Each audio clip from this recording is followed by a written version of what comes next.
రేపటి నుంచి ఏపీలో మరో పథకం అమలు కానుంది. కూటమి సర్కార్ సూపర్ 6 హామీల్లో భాగంగా ఇచ్చిన మహిళలకు ఉచిత బస్సు ప్రయాణాన్ని రేపు ప్రారంభించనుంది. మొత్తం ఏపీసీఎట ఆర్టీసీ బస్సుల్లో 74% బస్సుల్లో ఈ పథకాన్ని అమలు చేయనున్నారు.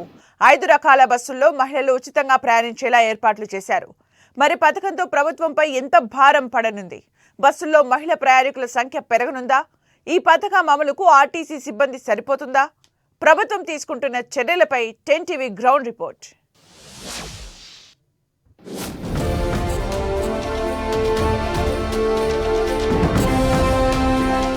కూటమి ప్రభుత్వం ఏర్పడిన తర్వాత మహిళలకు ఉచిత బస్సు సౌకర్యం కల్పిస్తామని ఎన్నికల్లో ఇచ్చిన హామీని ప్రభుత్వం నెరవేర్చబోతోంది. ఆగస్టు 15వ తేదీ నుంచి మహిళలకు ఉచిత బస్సు ప్రయాణాన్ని కల్పించడానికి అన్ని ఏర్పాట్లు కూడా పూర్తయ్యాయి. ప్రస్తుతం విజయవాడలో ఆసియాలోనే అతిపెద్ద bus station Pandit Nehru bus station. ప్రస్తుతం మనం అక్కడ ఉన్నాం.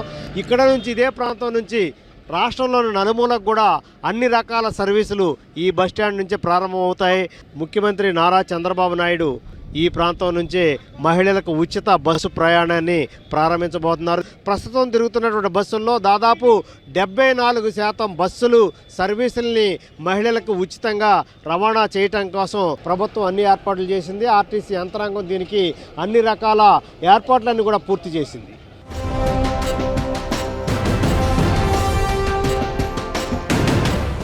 ఏ బస్సుల్లో మహిళలకు ఉచిత బస్సు ప్రయాణం కల్పిస్తుంది అనేటటువంటి అంశం చూస్తే ఇక్కడ పల్లె వెలుగుతో పాటు ఆల్ట్రా పల్లె వెలుగు ఎక్స్ప్రెస్లు, city ordinary, city metro express లాంటి వాటిల్లో ఉచితంగా ప్రయాణం చేయటానికి ఏర్పాట్లన్నీ చేశారు. ఎలాంటి ఏర్పాట్లు చేశారు, ఆ సిబ్బందికి ఎలాంటి తర్ఫీదు ఇచ్చారు వివరించడానికి మన దగ్గర యూనియన్ నాయకులు మన దగ్గర ఉన్నారు. సార్, ఏంటి ఉచితంగా బస్సు ప్రయాణానికి సంబంధించి ఎలాంటి ఏర్పాట్లు జరుగుతాయి?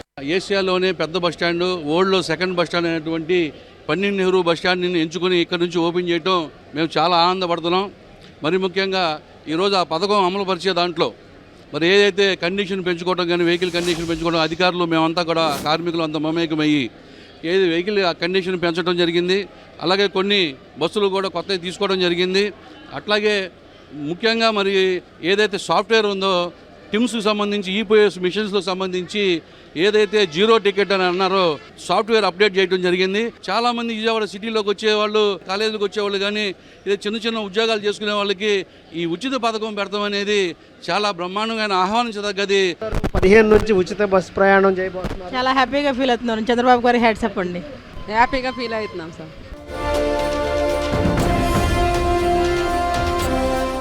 మన దగ్గర ఆర్టీసీ చైర్మన్ కొనకాళ్ళ నారాయణరావు గారు మన దగ్గర ఉన్నారు. సార్, ఏంటి ఈ పథకాన్ని ఎలా అమలు చేయబోతున్నారు, ఏ విధంగా దీనికి సంబంధించిన కార్యాచరణ రూపొందించారు? స్త్రీలకి వారి సాధికారత కోసం, వారి అభివృద్ధి కోసం, వారు అందరూ ముఖ్యంగా పేదవారి కోసం ఈ ఫ్రీ బస్ అనేది పథకం చంద్రబాబు నాయుడు గారు ఎన్నికల ముందు హామీ ఇవ్వడం జరిగింది. చాలామంది జిల్లాల వరకే పరిమితం అని చెప్పి అనుకున్నారు. కానీ స్త్రీలకి పూర్తిగా ఉపయోగపడాలనే ఉద్దేశంతో ఈ పథకం, దానికి స్త్రీశక్తి అనే పథకం ద్వారా అందరికీ కూడా రాష్ట్ర వ్యాప్తంగా బస్సుల్లో ప్రయాణం చేసే అవకాశం కల్పిస్తున్నాం. దీనికి 5 బస్సులను కేటాయించడం జరిగింది.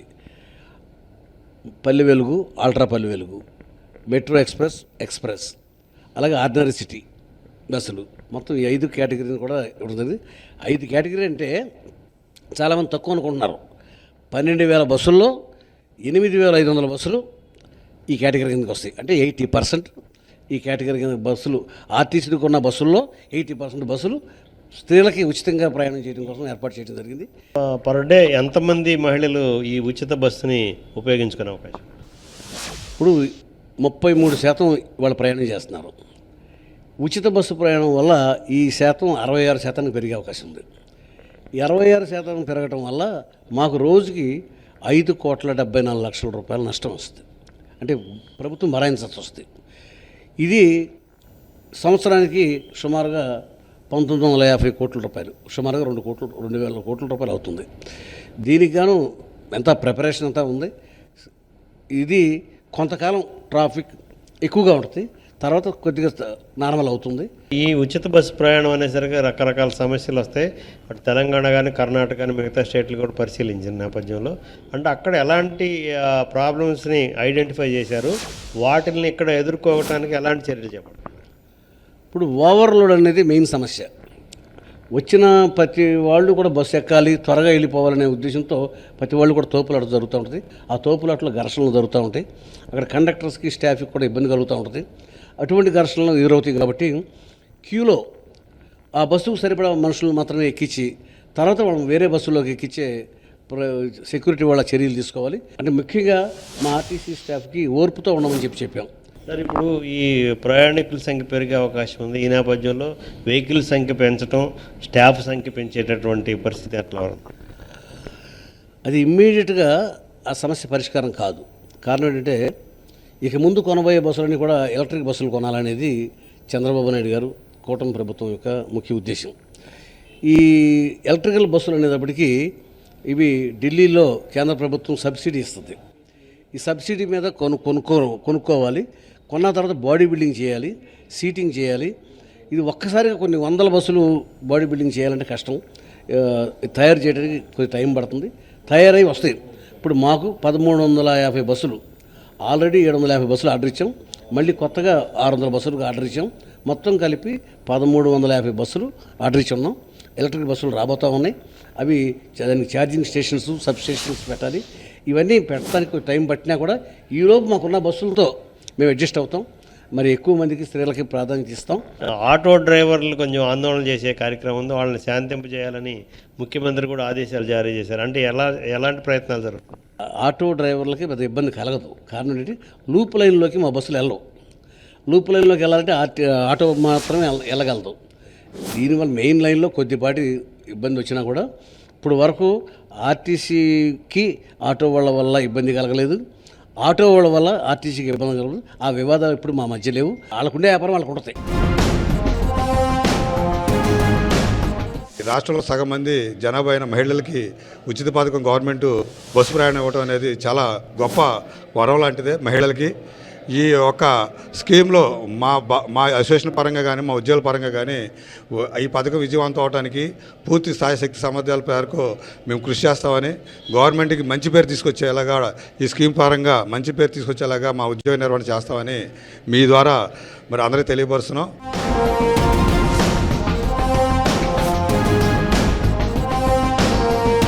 ఎన్ని బస్సులు ఉపయోగిస్తూ ఉన్నారు, ఎంతమంది మహిళలు రోజుకి ప్రయాణం చేస్తారనే అంశాన్ని వివరించడానికి ఏపీఎస్ఆర్టీసీ రీజనల్ మేనేజర్ డివై దానం గారు మన దగ్గర ఉన్నారు. ఈ అదనపు బస్సులు కల్పించడం కానీ, మహిళలకి భద్రత, వారికి కావాల్సిన సౌకర్యాలు అవి ఎలాంటి ఏర్పాట్లు ఉన్నాయి?